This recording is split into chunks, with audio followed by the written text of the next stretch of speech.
हर हर महादेव।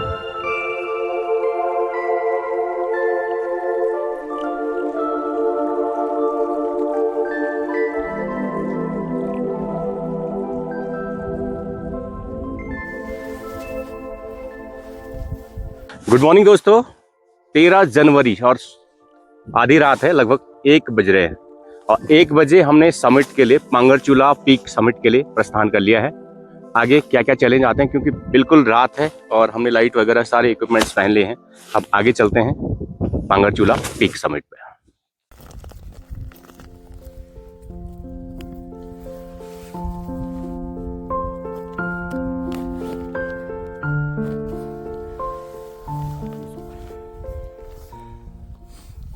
इससे आगे काफ़ी बर्फ़ है तो जूतों में हमने रेनकोट डाल दिए हैं। गेटर्स की अभी ज़रूरत है नहीं, फिलहाल स्नो एकदम से हार्ड बनी हुई है क्योंकि इसके ऊपर लगातार पाला गिर रहा है।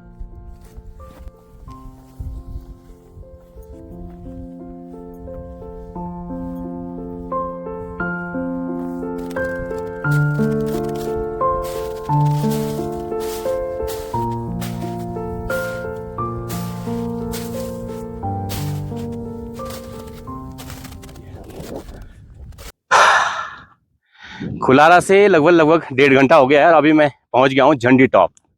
झंडी टॉप से डाइवर्जन है, एक रास्ता जाता है इधर क्वारी पास और अब हमें जाना है पांगरचूला की तरफ। रास्ते में बर्फ इतनी हार्ड हो गई है कि जैसे पत्थर नहीं होते हैं, पैर रखो क्रैम्प पोल भी काम नहीं कर रहे हैं उसमें, तो चलना बड़ा मुश्किल हो जाता है क्योंकि ये बर्फ बहुत पहले की पड़ी हुई है। लगातार पाला गिरने से उस पर बर्फ बिल्कुल पत्थर बन जाती है। तो पांगरचूला फतह करने में अभी काफ़ी मेहनत करनी पड़ेगी।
थोड़ा सा हम लोग रास्ता भटक गए। मैं बर्फ़ के अंदर चले गया था, ऊपर निकलना मुश्किल हो गया था थोड़ा कि रात का अंधेरा है, बर्फ़ इतनी है कि पूछो मत। और ये भाई 20 साल पहली बार आए थे वो, तो बर्फ़ के अंदर एक बार मैं पूरा ही घुस गया था, ऊपर निकलना मुश्किल हो गया था। आ जाओ, वापस आओ यार, वापस आओ, वापस आओ पहले।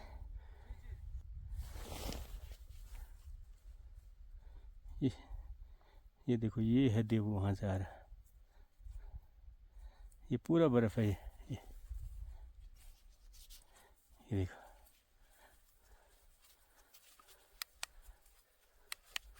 ये देखो 1 किलोमीटर बचा लास्ट पे। अरे नहीं, वो पूरा आदमी, मैं मेरे को तो खड़ा उठना मुश्किल हो रहा है वहाँ से। देखो ना, अंदर घुस रहा आदमी, पैरों में बर्फ घुस गई पूरी।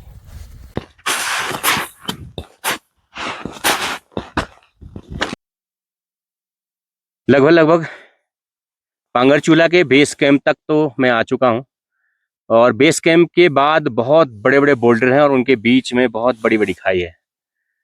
तो अभी प्रॉब्लम क्या हो रखी है कि जो ये हमने पहने हुए हैं, क्रैम्प होल जो पहने हुए हैं, उसमें बर्फ के ऊपर तो ठीक है, मजबूत पकड़ बनी है, लेकिन जैसे ही बर्फ आ रही है और ये ऐसी ये बोल्डर आ रहे हैं तो बोल्डर के ऊपर तो एकदम स्लिप हो रहा हो। सॉरी, अभी मैं सोचता हूँ कि थोड़ा सुबह हो जाए। सुबह जब होगी तो थोड़ा रास्ता भी ज्यादा क्लियर दिखेगा, और बोल्डर के बीच में गहरी खाई एकदम, जो अंदर गया तो उठना मुश्किल हो जाएगा। थोड़ा सा उजाला होने का इंतजार कर रहा हूँ। यहाँ पे एक गुफा टाइप की है, ये छोटी सी, हवा नहीं आ रही यहाँ पे। ज्यादा देर रुकेंगे तो बॉडी भी फिर ठंडी हो जाएगी, तो उठना ही मुश्किल हो जाएगा यहाँ से। एकदम बहुत बर्फीली हवाएं चल रही हैं।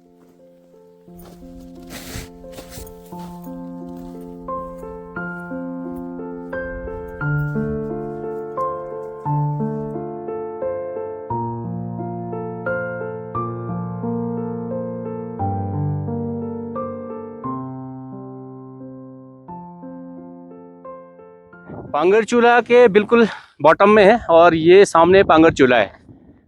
मतलब ऐसा लग रहा है कि बिल्कुल सामने पे है, लेकिन अभी वहां जाते जाते बोल्डर की जो स्थिति है बहुत ही खतरनाक से खतरनाक हो गया है।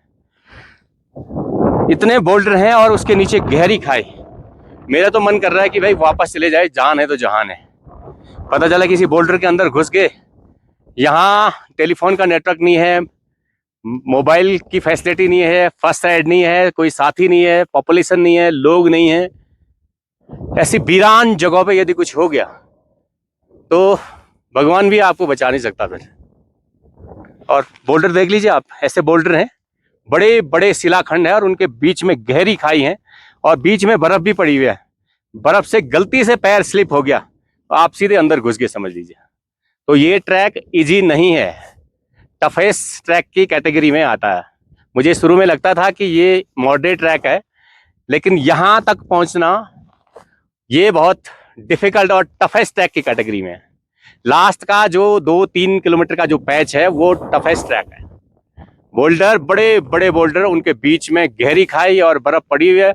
थोड़ा सा पैर आपका क्रैम्प, आप पहन नहीं सकते क्योंकि पत्थरों के ऊपर भी चलना है, और जैसे बर्फ आ रही है तो बर्फ के लिए आपको क्रैम्प पुल चाहिए फिर। तो ये बड़ी असमंजस की स्थिति हो रही है। यहाँ तक तो पहुँच गए। मैं तो ये सोच रहा हूँ, मैं तो भाई को बोल रहा हूँ भाई वापस चलते हैं यहाँ से, लेकिन इसका लालच भी है भाई, यहाँ तक आगे तो सबमिट तो करना ही यार। ये द्रोणागिरी पीक आ गई बिल्कुल सामने पे, देखिए, जिसके बॉटम से हमने ये ट्रैक स्टार्ट किया था। ये सामने, ठीक सामने द्रोणागिरी पीक है। लंपक है वो पीछे से, और पीछे से एक हाइट में दिख रहा हो ऊंचा उठा हुआ, ये लंपक है। और बीच में ये सामने, ठीक जहां से ये सनराइज टाइप का हो रहा है, थोड़ा सा उजाला टाइप का हो रहा है, तो वो है गरुड़ा। और इधर से ये इतनी नजदीक पे पहली बार देख रहा हूँ मैं हाथी घोड़ी। ऐसा लग रहा है पैदल पैदल इधर से जाके हाथी घोड़ी पे बैठ जाना था।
ऐसे बोल्डर पे बिल्कुल पकड़ पकड़ के उसके बीच से आना पड़ रहा है। बोल्डर हैं, सारे बोल्डर हैं, वो सामने देखिए वहाँ भी बोल्डर हैं। बोल्डरों के ऊपर ऊपर ऊपर, इधर इधर, और यहाँ एकदम से खड़ी चढ़ाई है, वो भी बड़े बड़े बोल्डर के ऊपर है। और ऊपर से अगर गलती से कोई बोल्डर छूट गया नीचे तो फिर कहानी खत्म, समझ लीजिए।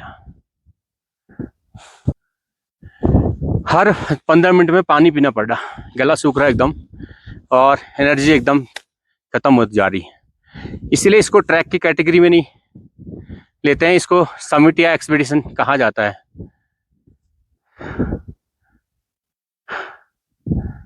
ये देखिए वहां से आए हम लोग, वहां से 2 बार रास्ता बढ़ के फिर उजाला हुआ, उजाले का इंतजार किया, फिर एक बार और रास्ता बढ़ के बोल्डरों के बीच में, फिर दोबारा रास्ता मिला, फिर आए यहाँ पे।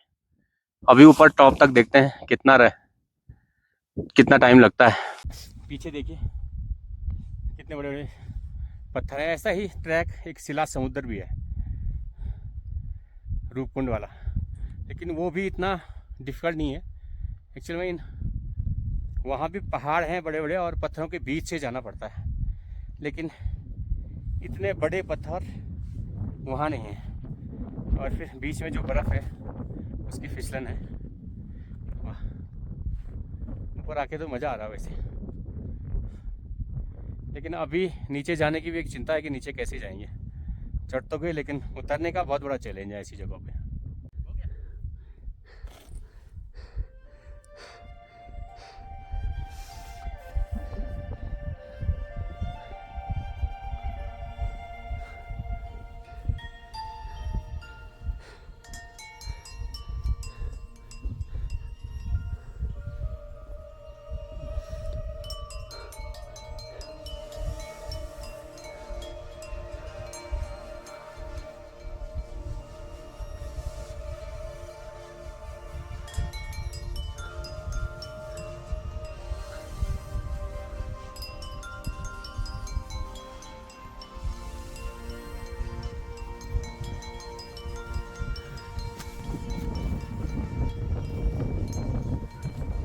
आराम से जाओ भाई, नीचे मत गिर जाना यार कहीं।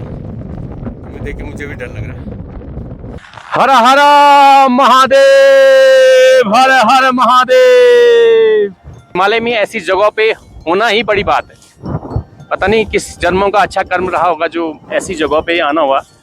और मेरा एक सपना पूरा हुआ समिट का। पांगरचूला आखिरकार समिट मैंने पूरा कर लिया है।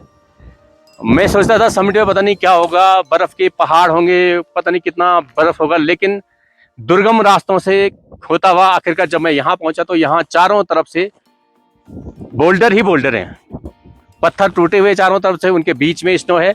एक पीक पे मैं गया तो दूसरी पीक उससे ऊपर दिखाई देने लगी। यहाँ से पूरी सारी पीक दिखाई देती हैं। आज थोड़ा सा मौसम गड़बड़ हुआ है। मौसम गड़बड़ क्या हुआ, अच्छा हुआ। स्नोफॉल का सभी लोगों को इंतजार था बेसब्री से। वो स्नोफॉल का पूरा मौसम बना हुआ है, हो सकता है हमें रास्ते में ही स्नोफॉल हो जाए। तो स्नोफॉल की वजह से मौसम जो पीक दिखाई देती थी यहाँ से, वो थोड़ा सा एकदम क्लियर दिखाई नहीं दे रही है। फिलहाल जो भी है वो एक परम सौभाग्य है मेरा कि मैं इस पीक को सबमिट कर पाया। एक दो बार मैंने तो 2-3 बार डिसाइड कर लिया था कि मैं वापस जाऊँ। एक बार मैं वापस भी हो गया था, फिर मुझे पता नहीं क्या हो गया, फिर मैं आ गया इधर।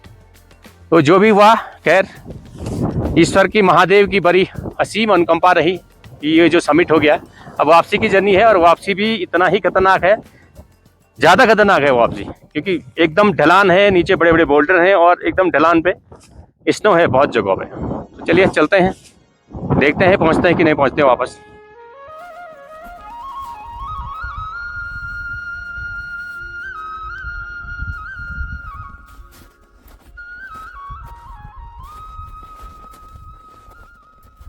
दोस्तों, जब भी आप पांगरचूला आएँ तो किसी अच्छी कंपनी के साथ में आएँ। हाँ, यदि आप गांव के किसी गाइड के साथ आ रहे हैं तो उसे एक बार पूछ जरूर लीजिए कि भाई वो पांगरचूला समिट तक गया है या नहीं गया है।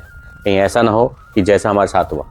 मैंने गांव से एक बंदा लिया था और वो इस साल यहाँ पे आया ही नहीं था। हो सकता है पहले आया हो, लेकिन उस बंदे के कारण 2 बार मैं रास्ता भटक गया और मैक्सिमम जो एनर्जी थी वो उन जगहों पे वेस्ट हो गई जहाँ मैं रास्ता भटक गया। एक जगह तो बहुत गहरी खाई में हम लोग फंस गए थे और लगभग आधी बॉडी से ऊपर तक बर्फ पड़ी। दूसरी जगह फिर बोल्डर के बीच में वो रास्ता भटक गया। वो तो मुझे थोड़ा बहुत नॉलेज थी, तो मैं समझ पाया कि ये गलत रास्ते पे हैं। तो जब भी आप आएँ किसी अच्छी कंपनी के साथ ही आएँ तो वो ज़्यादा बेटर है।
दोस्तों पांगरचूला पीक ट्रैक का ये पूरा ट्रिप वाकई में बहुत चुनौतीपूर्ण रहा। कई सारी समस्याएं भी आई, लेकिन हर समस्या का एक सॉल्यूशन भी होता है। आपने ये पूरा वीडियो देखा, आपको कैसा लगा कमेंट करके ज़रूर बताइए। चैनल पे यदि नए हैं तो सब्सक्राइब जरूर कर लीजिए, ताकि हिमालय रीजन के ऐसे ही वीडियो आप तक मिलते रहें। हिमालय के इस यायावर हिमालय प्रेमी को दीजिए इजाज़त।